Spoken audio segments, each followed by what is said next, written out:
Sa pumili na hand of cards, ito niya reading. Tingnan natin kung sino yung nakakalat ng chismis tungkol sa inyo.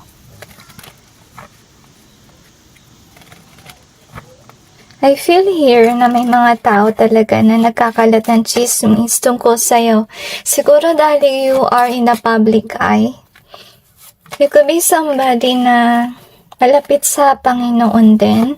And they really try to ruin your life kasi maybe there's somebody who's actually against people na gumagawa ng kanilang misyon. And let's see what else do we have here. So, i-clarify natin yung cards. I feel na pinatrabaho ka rin ng mga taong ito na nagkakalat ng chismis tungkol sa'yo. Some of them, they could be your friend. Ito yung malungkot, guys, okay? At saka hindi mo talaga akalain na magagawa ito ng sarili mong kaibigan na nagpo-post ang kung ano-ano tungkol sa'yo. But I feel na it will backfire on them one day. I'm also sensing na hindi lang kaibigan mo yung gumagawa nito, kundi pati ka mag-anak din meron. So anyway, tinan natin kung ano meron, alright? So I feel na ginagawa niya to kasi nakita ka niya na marami kang following. Okay, at itong tao na to, wala siguro siyang following na kagaya na sa'yo. Kaya ginagawa niya, para maging ganito kakagaya niya, nagkalat siya ng chismis against you. Okay? Kasi you're somebody who have this joy. At saka, I really feel na naiiyak siya kasi siguro dati nakikita ka niya mag-isa. Tapos ngayon, you know, people are listening to you.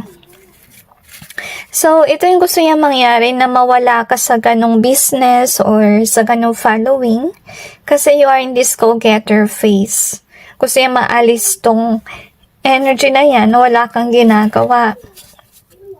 Ngayon, I'm sensing na marami talagang tao na nagkakalat ang chismis about you. Pinipilit ka nila na umalis ka sa ganong larangan. And if naiyak ka, kasi maybe you're aware about this. So, I'm sensing here kung sino nakakalat ng chismis, isa silang grupo ng mga tao na against sa'yo. And next that we have is this one. So, yun na yung kinakalat din ng chismis, something na lie about you. So anyway, with the brave being here, so I feel na despite of all that happened, you're still brave. I feel na yung tinatarget nila dito is kumonte yung audience mo. At kasi inisip nila pa nangyari yun, konti na lang makukuha mong pera. So we got the hand of cards here. It says, take a risk. Being strategic options at showing hand and gambling.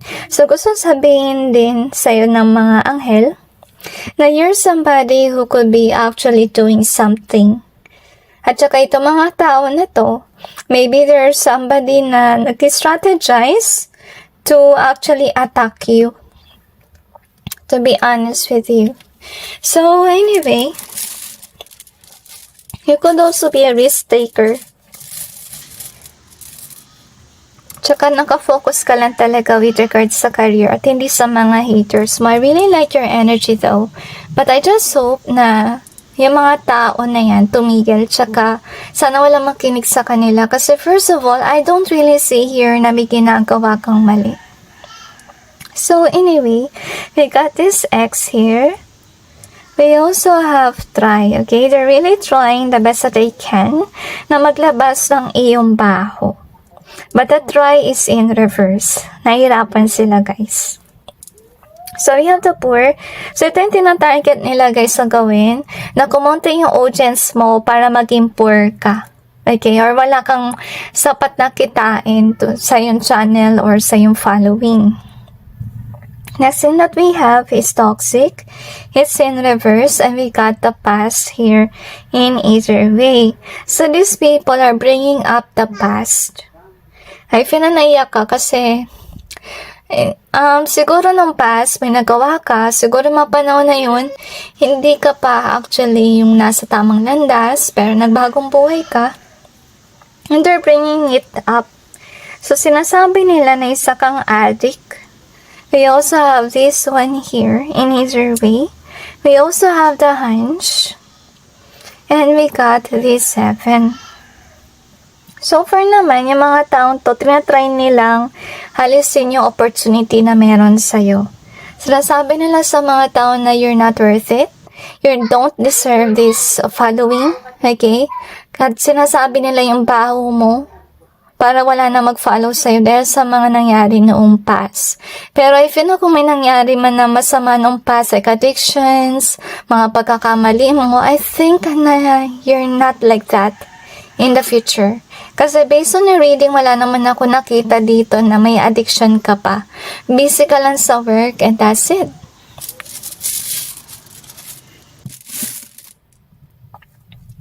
So anyway, let's see what else we have here. So if you know whomever this is, hindi pa rin sila nagbabago. Kung sakali siguro malaman nila na may trabaho ka muli or so forth, gusto ko nilang pabagsakin yun. Basta lahat na meron about sa'yo, pabagsakin. Pero so far naman, di ko naman nakikita dito kung yung kanilang dahilan. Gusto ka lang nilang pabagsakin and that's it.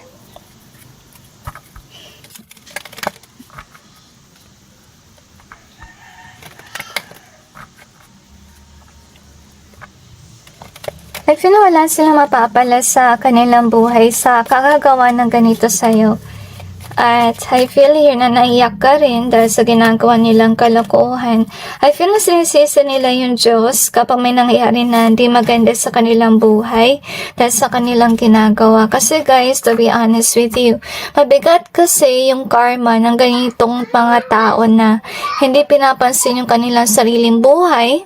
Wala na silang ginawa kundi manira. So basically, kung ang buhay na meron sila, like a lover, like trabaho, business, mawawala yan sa kanila kasi, to be honest with you, they took it for granted.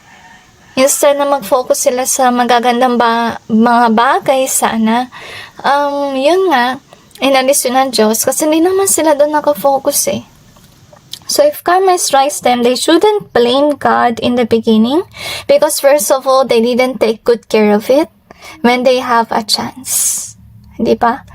So anyway, ito yung cards mo. So kung sino man nagkakalat ng chismis na yan, this is somebody who do have issues with regards sa money.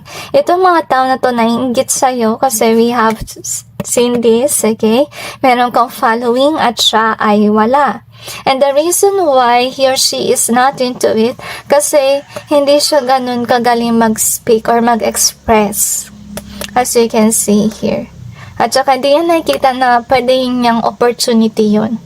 So, kaya, pinapabagsak ka niya kasi hindi siya masaya with regards sa kanyang pera. Hindi rin siya masaya na hindi niya kayang gawin yung ginagawa mo. So, ito yung pinipilit niya mangyari na iwanan ka ng mga tao, iwasan ka, mawalan ka ng following, na hindi ka mahalin ng mga tao kasi nakita niya na busy ka talaga sa work mo. As you can see here, I feel like this person do have evil entity within, kaya meron siyang uncontrollable jealousy issue. So anyway, tinan naman natin sa ngayon kung ano yung kanyang karma. Kasi nakita naman natin na hindi maganda yung kanyang ginagawa.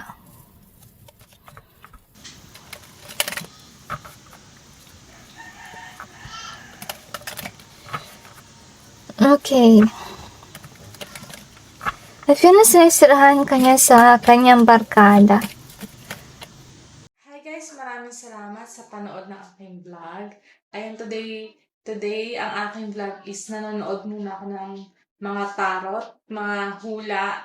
Sa totoo, yung iba dun is totoo naman talaga. Doon ko nalalaman kung magi-stop ako makipag-friend sa iba or